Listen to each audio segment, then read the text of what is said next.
네, 하나님 말씀 보도록 하겠습니다. 고린도전서 15장 12절부터 22절까지 그리고 마태복음 25장 14절부터 18절까지 우리 두 군데 말씀을 보도록 하겠습니다. 먼저 고린도전서 15장 12절부터 22절까지입니다.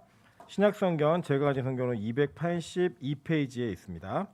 한 절씩 교독하고 또 마태복음 이어서 보도록 하겠습니다. 교독하겠습니다. 그리스도께서 죽은 자 가운데서 다시 살아나셨다 전파되었거늘 너희 중에서 어떤 사람들은 어찌하여 죽은 자 가운데서 부활이 없다 하느냐.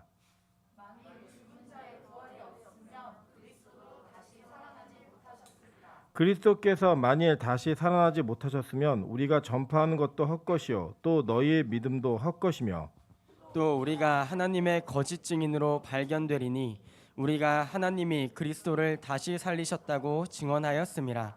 만일 죽은 자가 다시 살아나는 일이 없으면 하나님이 그리스도를 다시 살리지 아니하셨으리라. 만일 죽은 자가 다시 살아나는 일이 없으면 그리스도도 다시 살아나신 일이 없었을 터이요 그리스도께서 다시 살아나신 일이 없으면 너희의 믿음도 헛되고 너희가 여전히 죄 가운데 있을 것이요. 또한 그리스도 안에서 잠자는 자도 망하였으리니 만일 그리스도 안에서 우리가 바라는 것이 다만 이 세상의 삶뿐이면 모든 사람 가운데 우리가 더욱 불쌍한 자이리라. 그러나 이제 그리스도께서 죽은 자 가운데서 다시 살아나사 잠자는 자들의 첫 열매가 되셨도다. 사망이 한 사람으로 말미암았으니 죽은 자의 부활도 한 사람으로 말미암는도다. 합독하겠습니다. 아담 안에서 모든 사람이 죽은 것 같이 그리스도 안에서 모든 사람이 삶을 얻으리라. 아멘. 한 절 더 봅니다. 우리 마태복음 25장 14절부터 18절까지의 말씀입니다. 마태복음 25장 14절부터 18절까지의 말씀. 저 여러분 한 절씩 교독합니다. 또 어떤 사람이 타국에 갈 때 그 종들을 불러 자기 소유를 맡긴 것 같으니 각각 그 재능대로 한 사람에게는 금 5달란트를, 한 사람에게는 2달란트를, 한 사람에게는 1달란트를 주고 떠났더니 5달란트 받은 자는 바로 가서 그것으로 장사하여 또 5달란트를 남기고 2달란트 받은 자도 그같이 하여 또 2달란트를 남겼으되 합독합니다. 1달란트 받은 자는 가서 땅을 파고 그 주인의 돈을 감추어 두었더니 아멘. 네, 우리 주변에 있는 분들에게 이렇게 인사하도록 하겠습니다. 당신의 얼굴을 보니 부활의 기쁨이 배가 되는 것 같습니다. 네, 우리가 부활절입니다. 사실 그 기독교의 절기 중에서 여러분이 제일 기쁘게 지내시는 절기를 제가 이제 통념상 보면 크리스마스거든요. 이 크리스마스는 사실 그날 예수님이 태어나셨는지 정확하지 않습니다. 그런데 이 부활절은 너무나 정확하고 명백한 이 기원과 유래를 가지고 있습니다. 여러분이 아시는 바와 같이 원래 이 구약에서의 안식일은 토요일이었습니다. 태양력으로는 토요일이었는데 이 토요일날 안식을 계속 지키던 사람들이 이제 예수의 부활, 그러니까 안식이 사실 깨지잖아요. 첫 번째 안식이 인간의 타락으로 인해 박살이 납니다. 깨어진 안식이 하나님의 실패가 아니라 더 좋은 영원한 안식을 예배해 놓으신 그 과정 가운데 당연히 있어야 되는 과정이었어요. 그래서 예수님께서 부활하시는 것은 안식일에 부활하시는 것이 아니라 안식 후 첫날 부활하심으로 말미암아 새로운 영원한 안식의 사인을 그리고 그것에 대한 영원한 보증을 우리에게 주신 겁니다. 그래서 원래 초기의 기독교는 이 토요일하고 주일을 같이 지키다가 로마에서 기독교가 국교화되면서 하루만 지키자라고 얘기해가지고 선택한 날이 바로 주일이에요. 그래서 사실은 이 여러분이 매주마다 드리시는 주일 예배는 다른 게 아니라 부활의 기쁨을 나누고 그것을 기억하며 그것을 사모하는 사람들의 모임입니다. 그래서 원래 이게 특정한 절기를 통해서 이 부활절만 뭐 이렇게 좋아하고 부활절만 행사하고 이런 게 사실 기독교 정신에는 옳지 않습니다. 왜냐하면 매주마다의 그 주일이 우리에게는 부활의 감격과 기쁨을 가져야 되는 너무나 마땅하고 합당한 그런 날이기 때문입니다. 그럼에도 불구하고 제가 이렇게 창세기와 요한계시록 시리즈 강의를 멈추고 이 부활절의 메시지를 택하는 이유는 이 시대 속에서 이 부활이라고 하는 기쁨과 그 감격을 많이 이렇게 사람들이 잘 기여하지 못하는 것 같아요. 저는 개인적으로 좀 자부심이 있는 것은 그래도 우리 빛가서금교회는 평소에 이 부활에 대한 감격을 부활에 대한 이야기를 많이 나누는 교회다라는 그런 자부심은 있습니다. 그럼에도 불구하고 여전히 우리 안에 그 부활에 대한 감격이 혹시라도 사라질까봐, 혹시라도 이것이 이게 소홀해질까봐 이 부활절 절기에 특정한 말씀을 통해서 전합니다. 그래서 오늘 이렇게 보시면 제가 이렇게 보니까 여러분 딱 들어오시면서 간지를 받으시면 오늘 몇 번까지 있나, 그래서 오늘 예배가 일찍 끝날지 늦게 끝날지를 거의 예상하시는데 딱 긴장하셨을 거예요. 야, 22번까지 있네. 오늘 죽었다. 부활절 죽게 생겼구나. 이런 마음이 드실 수도 있지만 사실은 오늘은 이 부활절 자체에 대한 이야기보다도 이 부활의 감격과 그 기쁨을 가진 사람들이 이 땅에서 어떻게 살아야 하는가에 대한 부분들을 가지고 같이 나누고자 합니다. 그래서 이 부활이라고 하는 것들을 간략하게 개념적으로 정리하고 그 정리 속에서 우리의 삶의 모습들을 다시 한번 점검하는 그런 은혜가 있었으면 좋겠습니다. 여러분, 이 기독교는요, 도덕과 윤리적 종교가 아닙니다. 그럼에도 불구하고 우리 안에 여전히 우리는 도덕과 윤리적 가치의 판단으로 저 사람이 좋은 신앙이냐 아니냐를 판단하는 것에 너무나 익숙되어져 있습니다. 더군다나 이 한국은, 한국 사회의 이 문명과 이 문화는 이 유교적인 뿌리와 바탕을 상당히 많이 두고 있기 때문에 그 유교적 뿌리와 바탕 속에서 인간이 살아가는 방식의 행위가 어떠한 도덕적 가치를 가지고 있고 그의 행동 삶의 패턴이 얼마나 존경할 만한 윤리적 가치를 가지고 있느냐를 따라서 그 사람이 얼마나 위대한가 위대하지 않은가, 그 사람이 얼마나 대단한가 대단하지 않은가를 판단하는 그 판단이 우리는 아주 습관적으로 자리 잡고 있습니다. 심지어는 이 문화 자체가 기독교 안에도 들어와서 어떤 사람이 얼마나 어떤 행동과 삶의 모습을 가지고 살아가고 있는가를 통하여서 우리는 그 사람의 신앙이 어떤지를 판단하고 우리는 그 사람의 신앙을 평가합니다. 여러분, 만약에 그런 가치로 평가를 한다고 한다면 여러분, 우리 안에서 기독교인만이 도덕적 윤리적 가치를 갖고 살아가는 것은 아닐 것입니다. 심지어 우리가 알고 있는 뭐 다른 타 종교에서도 이런 도덕적 윤리적 가치를 강조하는 내용들은 많이 있습니다. 더군다나 여러분, 이 요새 이 기독교가 굉장히 분위기가 안 좋지 않습니까? 그러면 굉장히 뭐 개독교다, 뭐 피해를 끼친다. 심지어는 저희 어머니 얘기 어떤 분은 그 어디 가냐고 주일날 집주인이 물어서 교회 간다 그랬더니 방 빼라고, 이런 일이 벌어질 정도로 기독교에 대한 혐오에 대한 문제들이 상당히 커지고 부각되어져 있습니다. 여러분들, 그것이 그들이 가지고 있는 평가 속에서 우리 자신을 돌아봐야 될 문제도 분명히 있겠지만 우리가 도덕적 윤리적으로 깨끗하지 못하기 때문에 그런 일이 일어났다라고 생각하시면 여러분 큰 착각일 수 있습니다. 왜냐하면 초기의 기독교와 예수가 이 땅에 오셔서 우리에게 이루신 많은 사역 가운데 예수님의 말씀이, 그리고 그 기독교의 본질이 우리의 윤리적 가치의 삶을 조금 더 업그레이드하고 상승시키는 데 목적이 있지 않았다라고 하는 것은 너무나 명백한 사실이기 때문입니다. 여러분, 만약에 우리 기독교가 가르치는 내용의 그 가르침이 이 세상이 동의할 수 있는 부담 없는 가르침이고 그들이 적어도 이렇게 좀 불편하긴 하지만 그래도 고개를 끄덕일 만한 내용이라고 한다면 우리 이 사태까지 오지 않았을 거라고 저는 믿습니다. 뭐 예를 들면 이런 거예요. 착하게 살아라, 최선을 다해라, 공부 열심히 해라, 뭐 힘있게 살아라, 뭐 도둑질하지 말고 뭐 이런 거 잘 지키면서 살아라라는 메시지가 기독교의 끝이라고 한다면 여러분, 우리 그 가르침을 동의하지 않을 사람은 없습니다. 그죠? 심지어는 자기가 도둑질을 하고 강도짓을 하고 있다 하더라도 자기 자녀들과 주변에 있는 사람들에게 그렇게 하지 말라라고 얘기하는 것, 그게 인간의 기본적인 삶의 패턴이고 이게 정서적인 그런 기본 베이스입니다. 그죠?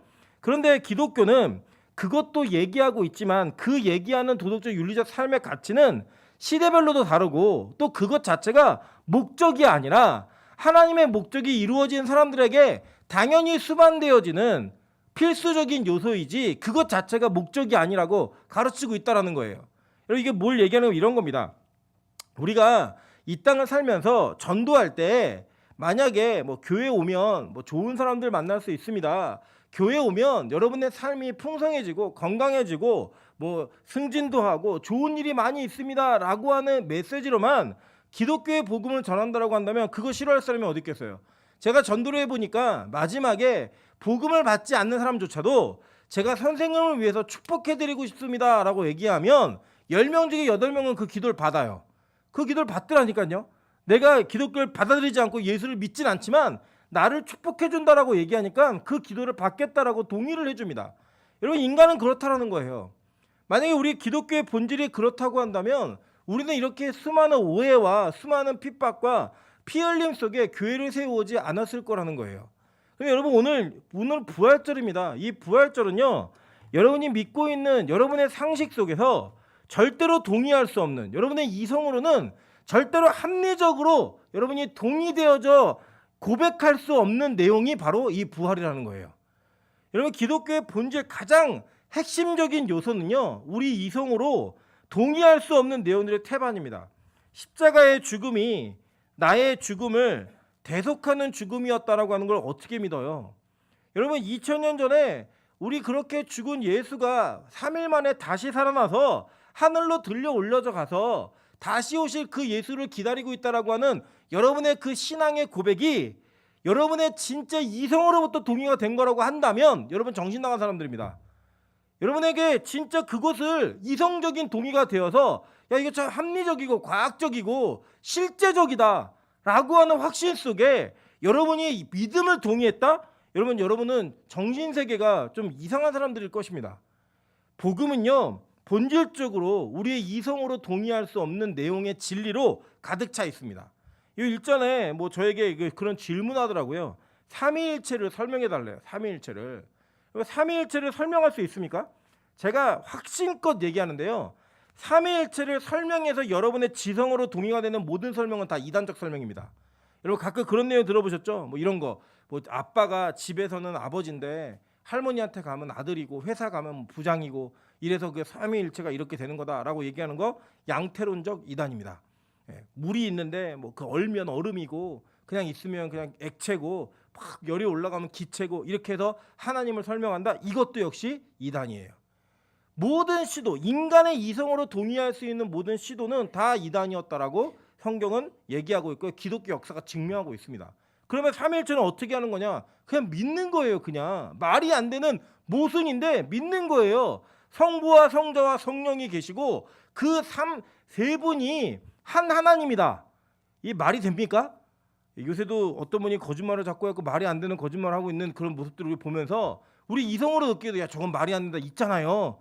기독교의 본질은 말이 안 돼요. 그중에 이 부활은요, 절대 믿을 수 없는 내용입니다. 이 사실이라 할지라도 우리가 믿을 수가 없는 거예요. 이성으로는. 근데요, 이게 믿어진다? 이게 은혜인 거예요.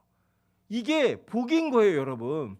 저는 제가 알기로는요, 제 계산 속에서 제가 가지고 있는 이성 속에서 저는 복음을 이성으로 이해해서 믿을 수 있는 사람이 아닙니다.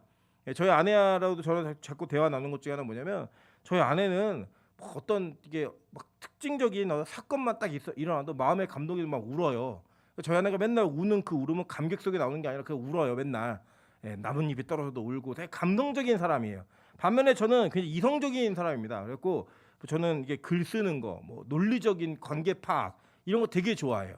그런데 성경에서 만약에 제가 제 이성으로 이 고린도서 15장을 봤다? 저는 이 15장은 완벽한 거짓말이라고 확신했을 것입니다. 절대로 동의할 수 없었을 거예요. 그런데 놀라운 사실이 뭔지 아세요? 저는요, 이게 믿어져요. 그래서요, 믿음은 우리의 이성과 지성의 결과물이 아닌 하나님으로부터 오는 신비예요. 저는 확신 있게 얘기합니다. 그리고 여러분에게 분명하게 권면합니다. 만약에 여러분의 마음속에, 여러분의 생각 속에 이 부활의 사건이 조금이라도 동의가 되지 않는 부분이 있다라고 한다면 여러분은 믿음이 없는 사람입니다. 제가 왜 이것을 확신하냐면 저는 이성으로는 동의할 수 없는데 믿어져요.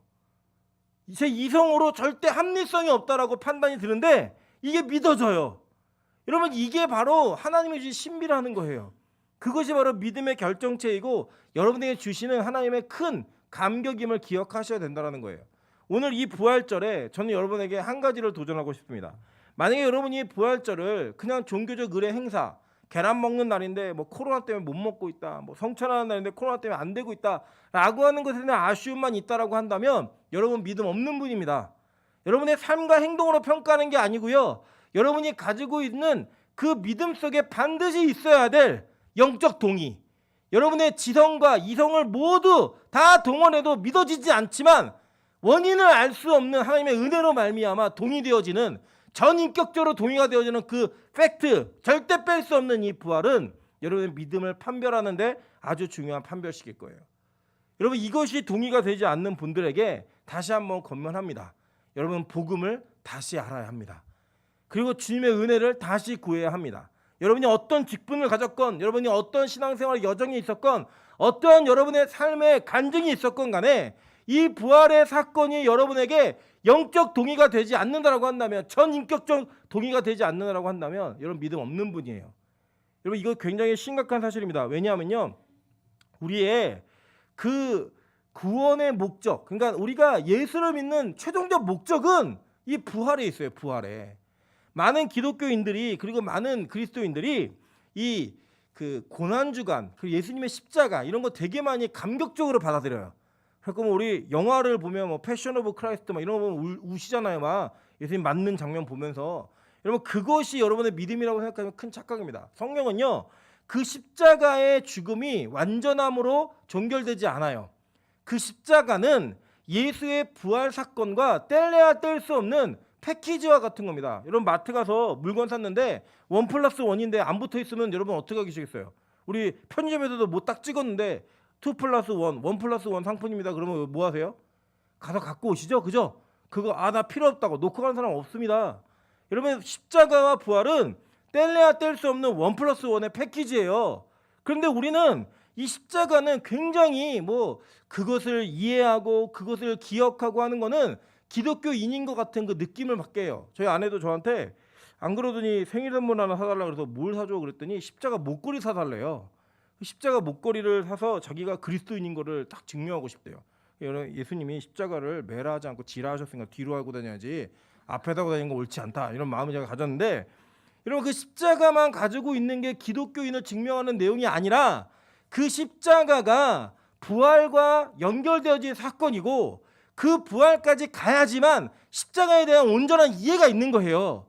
그래서 이 부활과 그 부활의 감격은 여러분의 그리스도인으로서 살아가는 인생에 단 한 번도 잊을 수 없는, 절대로 뺄 수 없는 하나님의 신비와 같은 사건이고 여러분의 주님의 가장 큰 축복이라는 거예요. 여러분 그 축복이 어떻게 오는지 한번 성경을 통해 보도록 하겠습니다. 요한복음 11장 25절에 이렇게 얘기합니다. 예수께서 이르시되 나는 부활이요 생명이니 나를 믿는 자는 죽어도 살겠고 무릇 살아서 나를 믿는 자는 영원히 죽지 아니하리니 이것을 내가 믿느냐 이르되 주여 그러하이다. 주는 그리스도시요 세상에 오시는 하나님의 아들이신 줄 내가 믿나이다 라고 얘기해요. 이게 누구와 대화냐면요, 예수님과 마르다의 대화예요. 그 나사로의 그 누이 둘이 있었잖아요. 마리아와 마르다가 있었는데 마르다와의 대화인데요, 이 마르다가 되게 멋진 고백을 했어요. 그죠?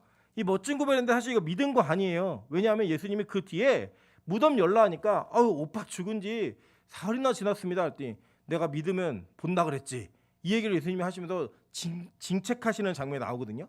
그런 장면을 통해 보면요, 우리 입술에는요 부활이라고 하면 기독교인, 특히 교회 안에서 부활하셨습니다 라고 얘기하면 다 아멘해야 돼요. 그죠? 그때 막 이러는 분은 없어요. 그죠? 네. 여러분 결혼식장에 갔는데 뭐 신랑에게 묻는 거죠. 제가 그런 걸 한번 해보고 싶었는데 뭐 그 보도 묻잖아요. 뭐 신랑과 신부는 머리가 팥뿌리도록 서로 사랑하겠습니까? 물으시면 저는 한번 고개를 이런 거 해보고 싶었어요. 장난해. 예. 근데 우리 예를 들어서 교회에서 뭐 부활을 믿습니까? 라고 얘기했는데 전 잘 모르겠는데요. 이렇게 용기 있게 하는 사람은요 초신자 외에는 없어요. 적어도 모태신앙이나 뭐 교회를 어느 정도 경험했거나 주일학교 출신, 뭐 특별히 교육자들, 예를 들어 노대원 전사가 잘 모르겠는데 이런다? 이거는 면직의 대상이죠. 그죠? 신학의 자격이 없는 뭐 그 정도의 개념. 그래서 거부할 수 없게 동의를 해야 돼요. 그런데 여러분 우리가 그렇게 동의하는 그 동의 속에 진짜 믿음이 있는가를 한번 보시자는 거예요. 표면적으로 보여지는 것들은 아무 의미 없어요. 사실 이 땅에서 우리는 사람의 눈치를 보고 사람의 분위기에 휩쓸려 살고 있지만 천국에서 우리가 마지막 심판을 받을 때에는 하나님께서는 자신과의 관계 속의 믿음을 확인하시지 사람들에게 어떻게 보여졌나를 절대 확인하시지 않는다는 거예요. 그렇다면 내 안에 진짜로 이 부활의 감격과 기쁨을 동의하고 있는가? 라는 것을 점검해 볼 수 있는 아주 중요한 판별식 하나가 있습니다. 그게 뭔지 아세요? 주일날 내가 예배드리는 태도예요. 왜냐? 이 주일의 예배가 그 부활의 감격을 노래하고 그 부활의 감격의 기쁨을 나누는 사람들의 모임이라니까요. 이게 그 공동체예요. 그런데 주일날 교회를 오는데 오늘 안 가고 싶다. 내가 주일날 교회를 가는데 나 이거 별로 교회가 동의가 안 되는데 이런 마음이 여러분 안에 있다. 이거 억지로 끌려가는 그런 마음이 있다. 여러분 안에 부활의 감격이 없는 거예요. 부활의 기쁨이 없는 거예요. 어제도 우리 어떠한 자매가 그저께 어떤 자매가 자기 일생에 처음으로 그 어떤 호텔 뷔페를 다녀왔대요. 그걸 처음으로 다녀와서 그걸 막 간증을 하니까 그 간증하는 걸 막 모여 듣고 있는 거예요. 그 자매가 그 간증하면서 자기 며칠 전부터 그 뷔페 간다고 막 얘기했어요. 여러분에게 만약에 그런 기회가 있다. 여러분이 처음 가보는 너무 좋은 음식점, 대한민국 최고의 셰프가 요리를 하고 있는 그 음식점에 가기로 약속되어진 날 지각하거나 라면 먹다 늦거나 이럴 사람 있어요, 없어요? 없어요. 여러분, 우리의 몸과 마음의 준비를 다 하고 우리의 모든 것을 최선을 다해 그 사건과 그 상황에 집중하기 위해 우린 노력한다라는 거예요. 여러분의 삶의 목적과 여러분의 방향성이 어디 있느냐는 거예요. 이 땅을 살아가면서 진짜 부활의 기쁨과 감격이 있다? 여러분에게 예배는 가장 큰 기쁨이어야 하고 가장 큰 감격의 연속이어야 합니다. 근데 만약에 그것이 없다라고 한다면, 계란 먹는 날로 끝난다고 한다면, 여러분, 이 부활은 여러분에게 그냥 멀리 울려지는 기적과 같은 소리일 뿐이지 여러분에게 진짜 감격과 은혜의 소리가 아님을 여러분이 아신다면 제가 확신 있게 얘기합니다. 여러분, 믿음 없는 거예요. 이 믿음이 없다라고 한다는 그 사실이 그냥 부끄러움과 창피함이라고 한다면 당하세요. 그냥 그 정도면 괜찮아요. 근데 만약에 이것이 우리의 삶과 죽음, 이것을 결정하는 문제라고 한다면 여러분에게는 좀 더 심각한, 그리고 여러분에게는 좀 더 진지한 이 접근이 필요하다라고 성경은 말하고 있습니다. 시편 16편 10절에 이렇게 얘기합니다. 이는 주께서 내 영혼을 수월에 버리지 아니하시며 주의 거룩한 자를 멸망시키지 않으실 것임이니이다. 주께서 생명의 길을 내게 보이시니 주의 앞에는 충만한 기쁨이 있고 주의 오른쪽에는 영원한 즐거움이 있나이다 라고 얘기해요. 그죠? 어떤 길을 보이신대요?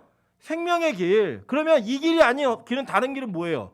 다 생명이 없는 길, 죽음의 길이라는 거예요.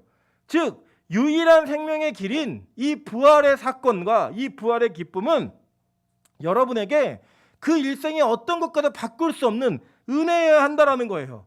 감격이어야 한다라는 거예요. 성경은 구약 때부터 이 부활에 대한 메시지를 계속적으로 얘기하고 있었습니다. 호세아 6장 2절에 보겠습니다. 오라 우리가 여호와께로 돌아가자. 여호와께서 우리를 찢으셨으나 도로 낫게 하실 것이요 우리를 치셨으나 싸매어 주실 것임이라. 여호와께서 이틀 후에 우리를 살리시며 셋째 날에 우리를 일으키시리니 우리가 그의 앞에 살리라 라고 얘기해요.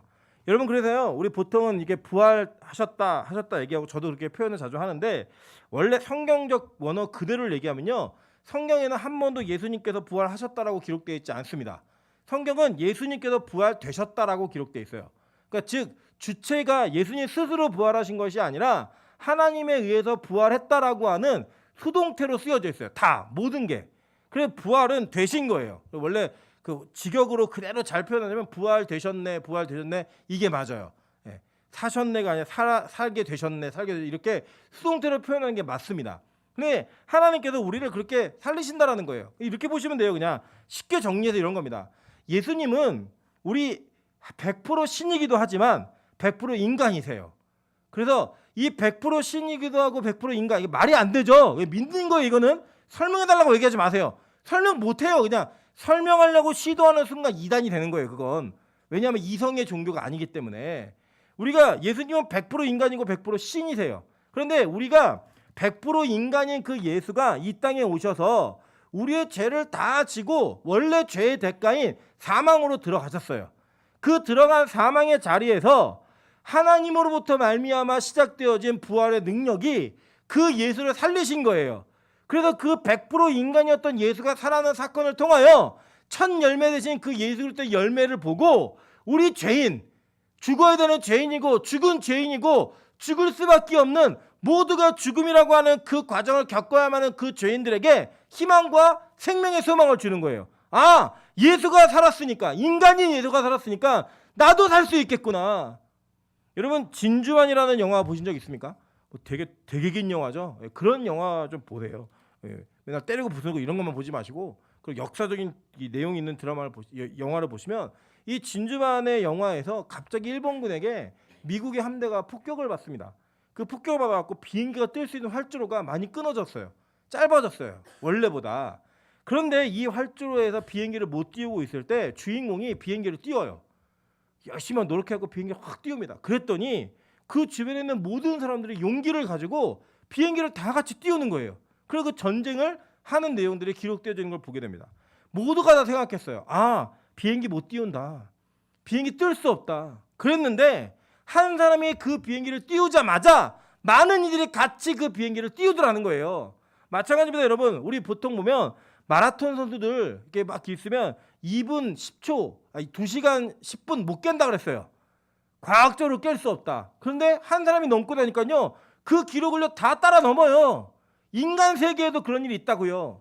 그런 인간 세계에 있는 일들보다 더 귀한 일로 예수는 100% 인간임에도 불구하고 그 예수의 능력이 하나님으로부터 살리심 받은 그 은혜로 말미암아 그가 다시 죽은 가운데서 일어나셨어요. 그게 부활입니다. 그러면서 우리가 뭘 느끼는 건지 아세요? 아, 나도 살 수 있겠구나. 나도 사는구나. 이거를 보는 거예요. 이거를 믿는 거예요. 이걸 확신하는 거예요. 이게요, 부활의 능력입니다. 여러분에게 그 부활의 능력이 없다면 여러분의 인생은 절대로 이 땅의 죄와 죽음으로부터, 사망으로부터 구원받을 수 없다라는 거예요. 여러분, 그래서 이 부활은요, 예수가 첫 번째 그 아담이 실패했던 그 실패의 죽음으로 말미암아 다시 살아나시는 은혜를 통하여 그 우리가 죽었던 자들이 다시 살 수 있는 하나의 모형으로 우리에게 나타나신 거고, 그 모형은 여러분의 믿음의 본질적 예가 되는 거예요. 그것이 바로 우리 로마서 5장 12절부터 19절에 쓰여 있는 내용입니다. 전체 내용이 그 내용이에요. 그래서요, 우리가 이것을 믿는 자들은 구원을 받는다라고 성경은 얘기하고 있어요. 로마서 10장 9절 한번 보도록 하겠습니다. 내가 만일 내 입으로 예수를 주로 시인하며 또 하나님께서 그를 죽은 자 가운데서 살리신 것을 내 마음에 믿으면 뭘 얻는데요? 구원을 받으리라 라고 얘기했어요. 구원이 다른 게 아니에요, 여러분. 구원은 우리가 하나님께서 그를 죽은 자 가운데 다시 살리신 그 부활의 사건을 믿음으로 말미암아 우리가 동일하게 사망으로부터 구원받는 백성이 된다라는 거예요. 그래서 진짜 이 믿음이 있는 그리스도인들이 초대교회 때 예수 때문에 죽는 그 죽음을 두려워하지 않았다는 거예요. 생물학적인 그 죽음을 어려워하지 않았다는 거예요. 왜냐하면 천국에 대한 소망이 있고 다시 사는 확신이 있었기 때문에 그들의 그 죽음은 잠시 잠깐 잠잘 뿐이지 영원한 실패와 절망이 아니었습니다. 그래서 그들에게는요, 새 소망, 산 소망이 항상 그들 안에 있었던 거예요. 어제도 제가 말씀드린 것처럼 저희 어머니네 교회 부목사님 아들이 24살밖에 되지 않았는데 이 아이가 지금 폐, 간, 뼈까지 암이 전이가 되었습니다. 이 아이가 이제 뭐 병원에서는 얼마 오래 못 산다 해요. 암 말기니까 보통 20주 정도를 예상하더라고요. 20주 정도의 삶을 앞으로 살아야 되는 거예요. 여러분, 어떤 이에게는 20주라는 삶이 긴 시간처럼 보일 수도 있겠지만 24살짜리에게 20주라는 삶은요, 정말로 짧은 삶입니다. 이 아이가 이제 어제 하늘문 교회 그 예배 가운데 찬양 인도를 하고 그 찬양 인도 끝에 자기의 고백을 하면서 광야에서라는 그 찬양을 고백했습니다. 그 고백을 하면서 많은 이들이 울었고 많은 이들이 그 아이를 위한 기도와 중보를 하는 그 중보회 가운데 그 아이의 모습을 지켜보았습니다. 근데 저는 제가 꼭 얘기하고 싶은 게 한 가지가 있는 게 뭐냐면 그의 아버지의 믿음을 꼭 얘기하고 싶었습니다. 우리가 그냥 옆에 어떤 동네에 그런 내가 스쳐 지나간 사람의 스토리를 듣는다고 하더라도 우리 마음 가운데 안타까움이 있어요. 아우, 참 안 됐다. 어떡하지? 참 안 됐다. 어떡하지? 그런데 막상 그 일을 당한, 그리고 그 일을 지켜봐야 되는 그 아버지의 눈에는, 그 아버지의 마음에는 그게 얼마나 힘든 문제겠어요. 여러분, 남입니다. 사실 한 달이 걸치면 남이에요. 우리 그 얘기를 듣고도 밥 잘 먹고 잘 놀고 잘 즐거운 거 다 합니다. 그런데 그 아버지에게는 그게 얼마나 큰 슬픔이겠어요. 그런데 그 아버지와 대화와 그 아버지의 모든 말 속에 뭐가 있냐면 그 아이가 천국에 대한 소망을 가진 것에 대한 은혜, 그것에 대한 감격이 있었고 하나님께서 모든 것을 주관하신다라는 확실한 신뢰가 있었어요. 그래서 그게 끝이 아니라는 거 알고 있으니까요, 흔들리지 않는 거예요. 기뻐하며 찬양하는 거예요. 우리 몇몇 사람들은 보시겠지만 그 아버지가 그 이야기를 듣고도 자기의 사역을 하면서 한 번도 슬픈 기색이나 슬픈 내색을 보이지 않습니다. 그건 인간의 힘으로 참아낼 수 있는 아픔이 전 아니라고 생각합니다. 저도 뭐 아직 어리지만 아이가 있잖아요. 이 아이가 몇 번씩 기절해서 병원에 실려가고 그랬을 때 그 느꼈던 공포와 두려움, 무능함을 확인할 때 갖는 절망감, 이것을 경험해본 경험이 있었기 때문에 그 아버지의 마음이 어떤지 이해할 수 있겠어요. 그런데 그 아버지에게는 부활의 소망이 있으니까, 부활의 확실한 믿음이 있으니까 그 상황이 그 아버지를 주도하지 못하더라는 거예요. 그 절망스러운 그 환경이 그 아버지를 무너뜨리지 못하더라는 거예요. 그러면서 얘기했습니다. 내가 이 가문의 믿음의 든든함을 지키고 있으면 나머지 다 괜찮아 라고 얘기하는 그 아버지의 모습, 제가 그걸 통해 믿음의 가장이 이런 거구나, 믿음의 가장이 이런 거구나 라는 것들을 다시 한번 확인합니다. 여러분, 진짜 앞으로 우리 교회 안에도 이런 일이 없다라고 우리 누가 보장할 수 있겠습니까? 누군가 나이에 걸맞지 않은 병을 알 수도 있고요, 상황에 맞지 않는 어려움과 슬픔을 경험할 수도 있습니다. 그런 모든 상황을 볼 때마다 우리는 안타까워하고 슬퍼하지만 우리가 그것을 뛰어넘고 이겨낼 수 있는 힘이 뭐냐, 힘의 원동력이 뭐냐, 다른 거 아니에요. 부활의 소망이에요. 부활의 소망. 제가 어제 설교를 준비하다가 이게 잠깐 쉬면서 우연히 우리 이 한국 기독교 역사에 유명했던 그 부흥 집회들 뭐 이런 것들 이렇게 영상으로 짤막짤막하게 보여주는 한 15분짜리의 영상을 그냥 넉넉히 봤습니다. 이 보는 내용 가운데 여러분들이 계셨지만 이렇게 저는 사실 실제로 뵌 분들보다 그냥 들었던 분들이 훨씬 더 많았거든요. 그 많은 분들 가운데 CCC의 김중건 목사님이 계시더라고요. 집회를 하시는데 우리 교회는 CCC 출신이 많으시니까 그분이 무슨 대답을 하든 무슨 질문을 하든 그 모든 질문에 항상 동일하게 하는 대답이 있어요. 그게 뭐죠? 예수 그리스도. 예수 그리스도. 저는 그 고백에 예수 그리스도는 그 고백 안에 우리에게 이 땅에 오셔서 고난받고 수치와 모욕을 다 당하시고 십자가에 돌아가신 그 죽음의 의미도 있지만 제일 큰 의미는 바로 부활의 소망이었다고 저는 믿습니다. 만약 그분이 성경을 올바르게 이해하신 분이고 확신 있게 믿으신 분이라면 다른 거 아니에요. 그분이 모든 문제에 예수 그리스도를 외칠 수 있는 이유는 단 하나예요. 부활의 소망 때문에. 저는 우리 빛가세공교회가 그런 교회가 되었으면 좋겠습니다. 이것은 어떤 한 특별한 그런 어떤 사역자의 고백이 아니라 모든 예수 그리스도를 믿는 모든 자들에게 나타나야 되는 동일한 고백이라는 거예요. 그 고백을 통하여 우리가 고백할 수 있는 유일한 우리 일생의 고백은 예수 그리스도, 그 부활의 소망이 나를 지배하고 통치하고 이끌어가는 거예요. 그래서 내가 갈 수 없는 곳으로 할 수 없는 일들을 감당하게 하시는 그 은혜가 바로 거기로부터 오는 거라고 성경은 말하고 있다는 거예요. 여러분, 우리 인간은요, 어떤 누구도 죽음으로부터 자유할 수 없습니다. 죽음으로부터 우리는 자유로운 생각을 가질 수가 없다는 거예요. 그래서 요새 이게 보면은 우리 교회에도 이제 우리 백현석 권사님이나 우리 김영란 집사님이나 우리 고령자의 분들이 계시잖아요. 진짜 이제 이분들의 소망은 이런 거예요. 그냥 하나님, 내가 천국 갈 수 있는 은혜를 끝까지 달라고, 이런 고백들로 기도를 하시는 분들이에요. 그런데 이분들도요, 이 코로나라는 사태가 오니까요, 백신을 맞을까 안 맞을까 이런 고민 안 하시더라고요. 그냥 백신 다 맞아야 된다고 생각하시더라고요. 만약에 여러분 우리 죽음에 대한 공포가 진짜 없다면 무슨 일이 있겠습니까? 물론 안 맞는 게 믿음이다 이런 얘기 아니에요. 우리 인간에게 공통적으로 있는 두려움이 무엇인가를 얘기해 주는 거예요. 심지어는요, 어린 아이들조차도 무슨 협박을 하거나 시비와 분쟁이 붙으면 뭐라고 해요? 너 죽을래? 이렇게 얘기해요. 그 죽음이라고 하는 공포가 주는 그 공포심은 인간의 세계를 떠나지 않고 계속 있어요. 계속. 일생의 전반에 계속 있다니까요. 그럼 우리 뭐라 그래요? 죽을 뻔했네. 힘들어 죽겠다. 이 모든 표현 가운데 죽겠다라는 표현을 통하여서 그것이 얼마나 큰 아픔이고 공포인지를 우리는 다 얘기해요. 심지어 좋아 죽겠네 이렇게 얘기하면서 얼마나 그것이 힘든 일이, 얼마나 크다, 감격이다, 큰 감정이다라는 이 표현을 계속 하더라는 거예요. 성경은요, 우리가 모든 사람이 죽음 앞에 선다라고 선언합니다. 히브리서 9장 27절부터 28절 이렇게 얘기합니다. 한 번 죽은 것은 사람에게 정해진 것이요, 그 후에는 뭐가 있대요? 심판이 있다라고 얘기해요. 심판이 있다.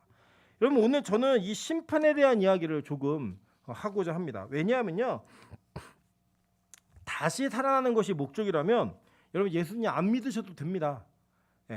왜 갑자기 무슨 얘기냐?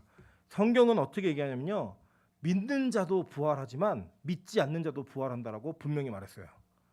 다만 그 부활이 영원한 삶이기 때문에 그 영원한 삶을 새하늘과 새 땅에서 사는 자들은 천국에 갔다고 얘기하는 거고, 그 영원한 삶을 꺼지지 않는 불구덩이에서 불못에서 사는 자들을 지옥에 갔다라고 얘기하는 거예요. 그 만약에 영원히 사는 것이 목적이라면 예수 믿어도 안 믿어도 상관없습니다.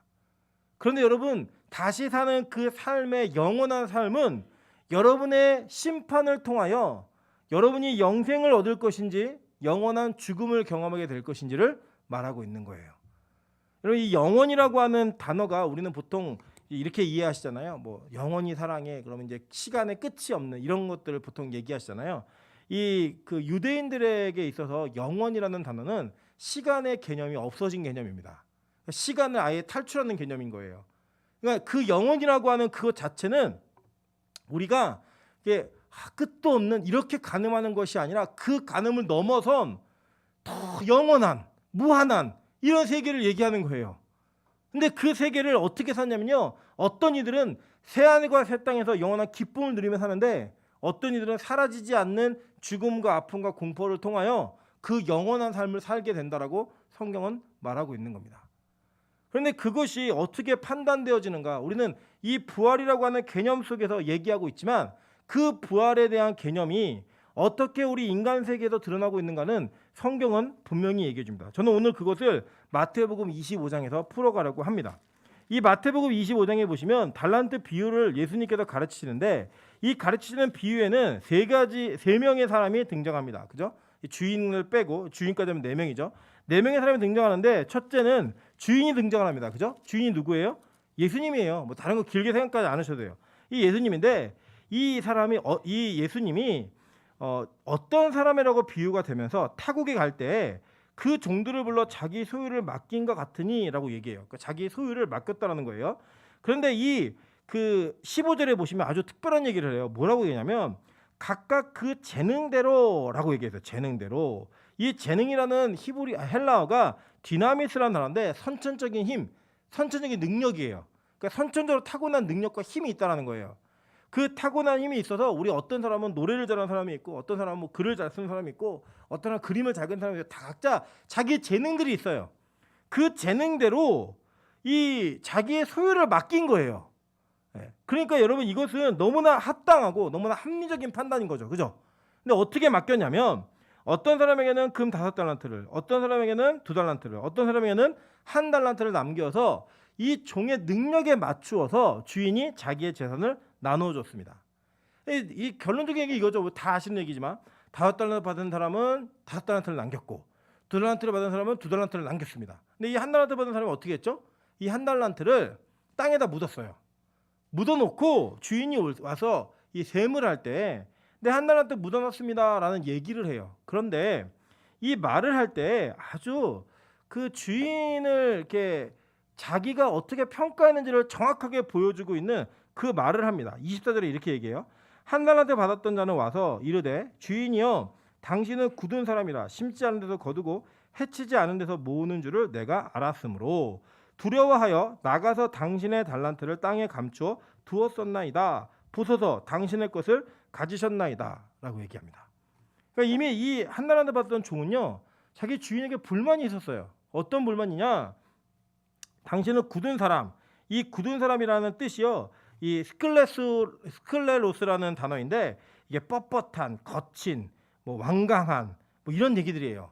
근데 그건 뭐냐면 당신은 너무 이렇게 뻣뻣하고 융통성 없고 그냥 완강하고 자기 마음대로 고집대로 하는 사람이 내가 압니다. 그래가지고 내가 이 1달란트 받은 거를 이게 그 숨겨놨습니다라고 얘기하면서 뭐라고 얘기하냐면 그 뒤에 심지 않아서 거두고 해치지 않아서 모으는 줄 내가 압니다. 그건 무슨 뜻이요? 나한테 조금 줬기 때문에 내가 이거 못하겠습니다.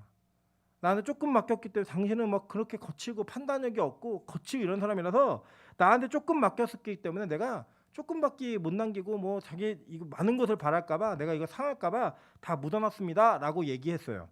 여러분 충격적인 사실이 뭐냐면요, 이 금을 요즘 시대로 따지면요, 이 1달란트가 얼마 정도 되는 금액이냐면 15억 5천만 원 정도 되는 금액입니다. 그 2달란트는 얼마예요? 31억. 우리 주님 스케일 크시죠, 그죠? 네, 스케일 커요. 이게 5달란트는 더 어마어마한 돈이겠죠. 77억 5천만 원. 예, 그 금액을 가지고 있는 거예요. 그 금액을 가지고 있는 이 주인이 자기의 것을 분배하고 가는 거예요. 여러분 잘 생각해 보세요. 그러면 이 종들이 가지고 장사를 했던 그 돈은 다 누구 돈이에요? 예? 다 주인 돈이죠. 그죠? 다 주인 돈이에요. 단지 우리는 그 재능에 맞추어서 그 돈을 가지고 활용했을 뿐입니다. 그죠? 그거 이상도 이하도 아니에요. 그런데 여러분 놀라운 사실이 뭔지 아세요? 이 마지막 종은요, 그 돈이 주인의 것이라는 것을 인정했음에도 불구하고 그가 맡긴 사명에 대해서는 전혀 고려하지 않았다라는 거예요. 뭘 맡기셨는가? 뭘 나에게 요구하시는가? 전혀 고려하지 않은 자기만의 삶을 살았다라는 거예요. 왜요? 불만 때문에. 어떤 불만? 나는 더 많은 것을 가져야 되는 사람이고 나는 더 많은 것을 누려야 되는 사람인데 왜 나한테는 한 달란트밖에 주지 않았어? 라고 하는 거, 이거예요. 여러분 제가 묻겠습니다. 이 땅에 사는 동안에 여러분 이 땅에서 모든 사람에게 하나님의 공평한 능력을 주셨다고 믿습니까? 아니에요. 네. 저는 제일 이해가 안 가는 게 우리 앞이 보이지 않는 명성된 피아노를 칠 줄 아는데 저는 피아노를 때릴 줄 알아요. 저는 할 줄 몰라요 이거를. 저희 아내는 저희 장인어른께서 화가시거든요. 그림을 꽤 잘 그려요. 근데 찬수는 저를 닮은 것 같아요. 그림을 아예 못 그려요. 능력이 없어요. 아무리 봐도 안 돼요. 여러분 노래를 다 똑같이 잘하나요? 저는 우리 그 빛과소금 청년들이 참 신기해요. 얘네 정말 신기한 게 각자 개인적으로 노래를 하면 꽁트예요. 근데 모이면 은혜의 찬양이 막 흘러나와요. 네. 각자 흩어져 있으면 꽁트인데 여러분 우리 각자의 능력과 개개인의 능력을 보면요 다 달라요. 하나님이요 절대 똑같이 공평하게 주시지 않았어요. 저는 그걸 압니다. 제가 몇 번 말씀드린 적이 있는데요. 저는 제가 스스로 이제 고등학생 때까지 머리가 좋다라고 생각했는데 고등학교 때 저희 반에 천재를 만난 이후로는 저는 제 머리가 좋다라고 절대 생각하지 않고 있습니다.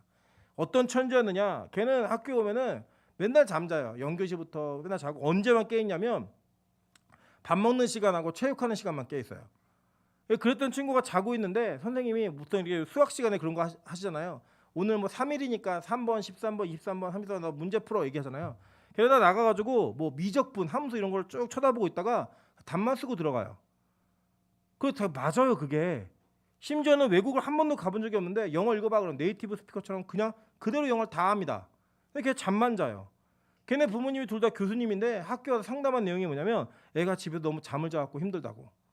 그 얘기를 해요. 점심시간에 뭐 하냐면 담 넘어서 자기네 집 앞에 여기 학교 앞에 집인데 담 넘어서 집에 가가지고 술 먹고 들어오고 이런 애예요. 걔는 제가 기억하기로는 3학년 내내 잠만 자다가 서울대 법대를 갔어요.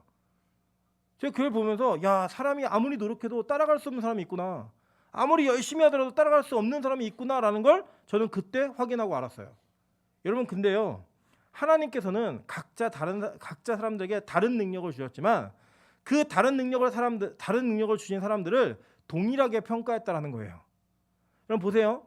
되게 재밌는 게 5달란트 받은 자에게 그가 5달란트 남기니까 뭐라고 말씀하시냐면 착하고 충성된 종아 내가 적은 일에 충성하였으면 내가 많은 것을 내게 맡기리니 라고 얘기해요. 그래서 2달란트를 받아서 2달란트를 남긴 사람에게 똑같이 얘기해요.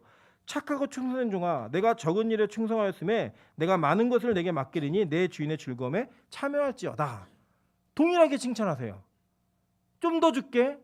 너는 조금 더 큰 일. 저는 여기 두 가지를 넣었는데 하나 뭐냐면 이게 적은 일이라는 거예요. 여러분 17억 15억 5천만 원 적은 거래요. 놀랍지 않으세요? 77억 5천이 적은 거래요. 31억이 적은 거래요. 그게 누군지 아세요? 우리 하나님의 부와 능력과 모든 권세를 표현하는 거예요. 표현하는 거. 그 적은 능력, 적은 것에 충성했대요. 그래서 더 놀라운 건 뭐예요? 더 큰 것을 맡긴대요. 그러니까 여러분 천국이 얼마나 큰 데라는 걸 이해하시겠죠? 무슨 말인지. 그런데 동일한 건 뭐냐면 그의 능력에 최선을 다했더니 동일하게 평가하셨다는 거예요. 동일하게. 그러니까 여러분 이 땅에서요. 너무 아둥바둥 살 필요 없습니다. 1등 하려고 계속 치열하게 살 필요 없어요. 왠지 아세요? 하나님이 너 1등, 2등, 3등 줄 세우지 않으세요. 그냥 동일하게 평가하신다는 거예요. 여러분 이게 저는 인간 세계도 똑같은 것 같아요. 가끔 보면 정말로 이게 센스가 부족한 애들이 있습니다. 그럼 막 뭐 고민하고 상담해요. 어떻게 하면 저는 센스를 키울 수 있을까? 그럼 제가 딱 한마디예요. 다시 태어나야 돼. 불가능해. 그 어떤 애들이 뭐 이런 애예요. 선생님이 막 하다가 야 놀자 그러면 놀다가 이제 그만해라 그만 떠들어 계속 얘기하다 경고를 계속해요. 근데 한 번도 안 떠들던 애가 선생님 진짜 화났고 야 그만해. 근데 그때 얘기하고 맞는 애들 있어요. 눈치 없는 애들 있죠, 그죠? 눈치 없어갖고 야 그만해 자기 할 말 다 하고 자기 느끼는 거 다 느껴요. 여러분 주변 사람 다 불편해요. 근데요 걔는 되게 편해요. 되게 행복해요. 반대로요 되게 센스가 좋고 뛰어나고 감각적으로 아주 탁월한 예민한 사람들이 있습니다. 이 사람들은 맨날 뭐 하는 줄 아세요? 야 저 사람이 손가락을 떨고 있어. 이런 걸 관찰을 해요. 그걸 발견을 해요. 우리는 여자가 뭐가 바뀌었는지 모르고 보통 우리 자매들이 그러잖아요. 나 뭐 바뀌지 않았어요. 물어보면 그때부터 뭐예요? 싸우자 이거예요. 뭐 남자 잘 모르니까 그걸 발견해가지고 그걸 예민하게 딱딱 체크해서 정확하게 그 사람의 필요에 맞게 하는 아주 센서가 뛰어난 사람들이 있어요. 여러분 얼마나 피곤한지 아세요? 그 사람들? 맨날 남의 변화와 눈치와 상황을 판단하면서 거기에 맞춰서 자기의 삶을 바꿔내야 돼요. 남들이 볼 때는 아, 너 참 센스 있다는 칭찬을 얻을 수 있겠지만 그 자신은 되게 피곤하게 사는 거예요. 마찬가지로 여러분 공부도 좀 마찬가지로 생각합니다.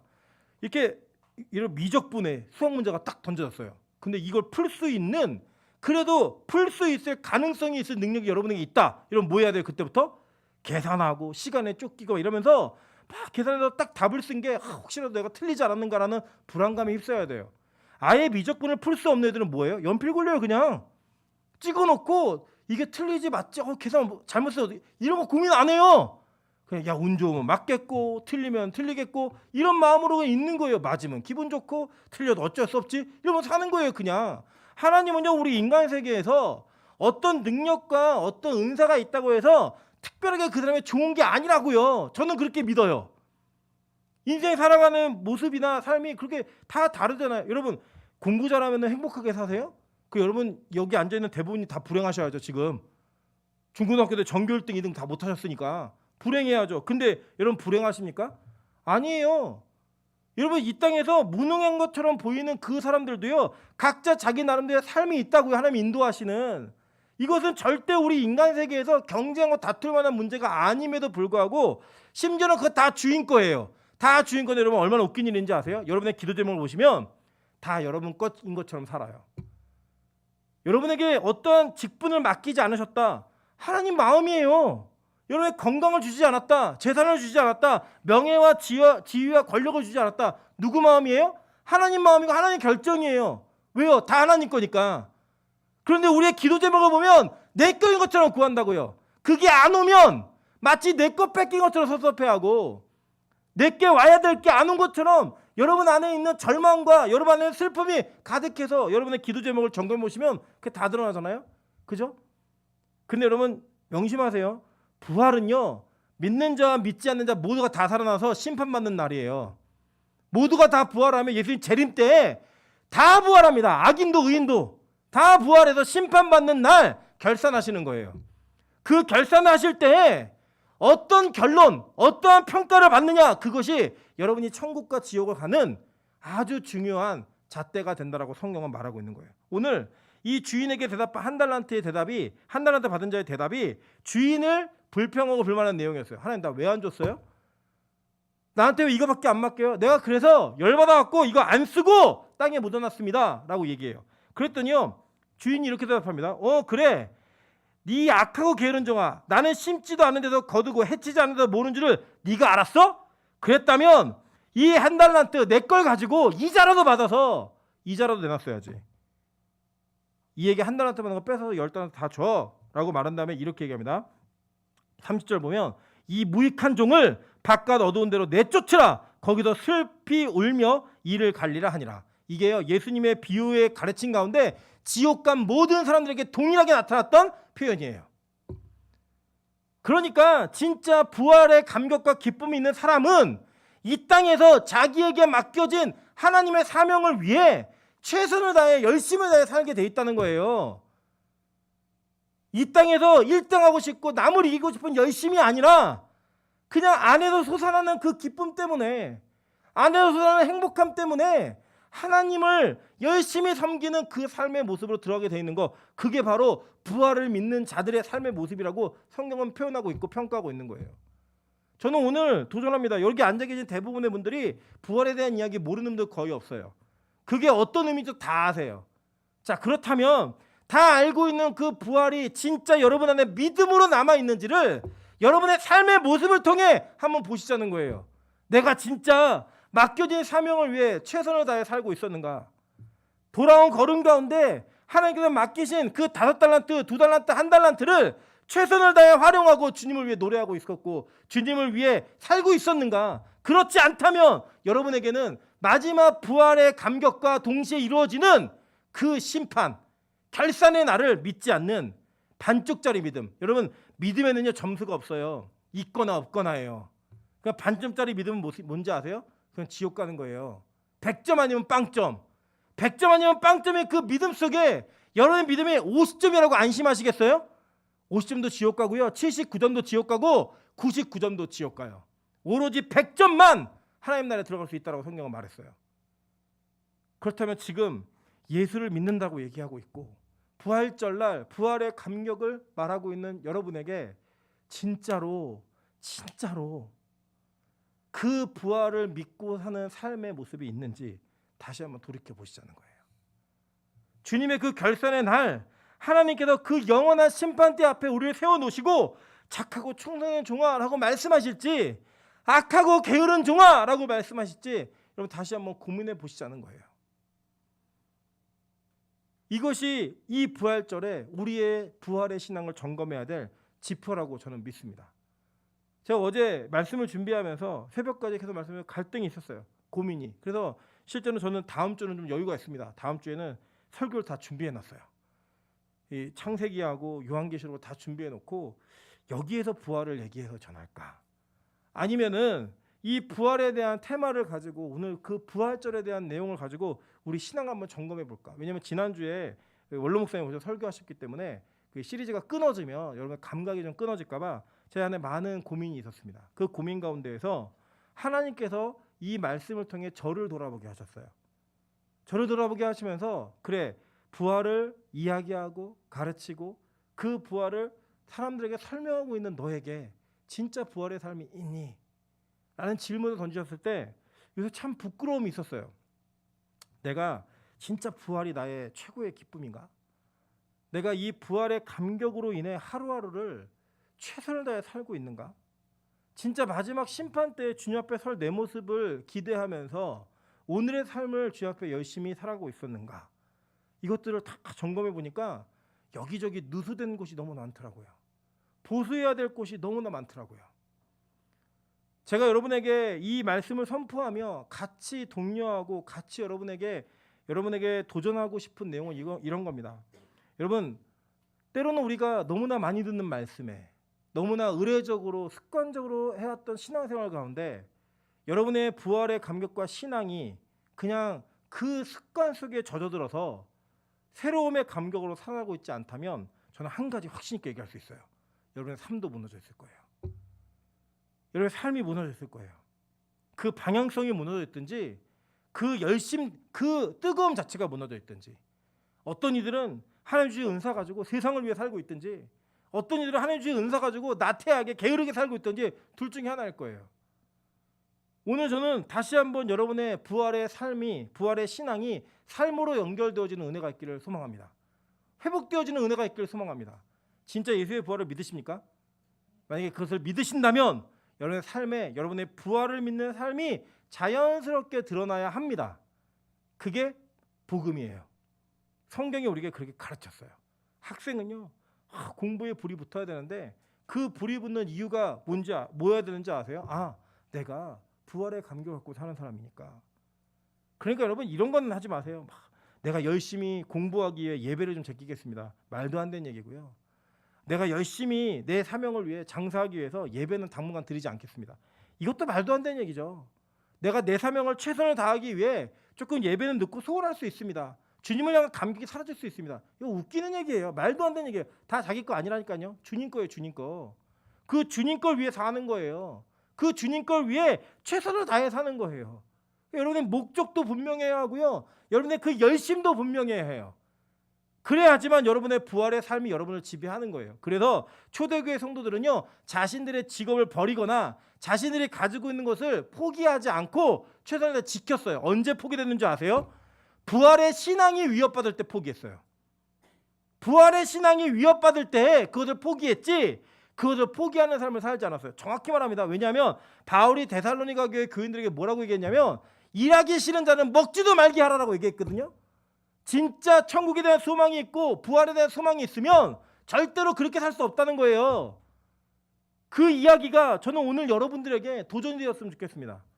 여러분의 이후의 삶 가운데 진짜로 내가 부활의 신앙이 있는 사람이구나, 내가 부활의 신앙이 없는 사람이구나를 확인할 수 있는 그 확인을 통해 다시금 하나님 앞에, 그리고 여러분 안에 있는 진짜 부활의 기쁨과 신앙과 감격이 확인되어지는 그 은혜가 있기를 주님의 이름으로 축원합니다. 이와 같이 찬양으로 기도하겠습니다.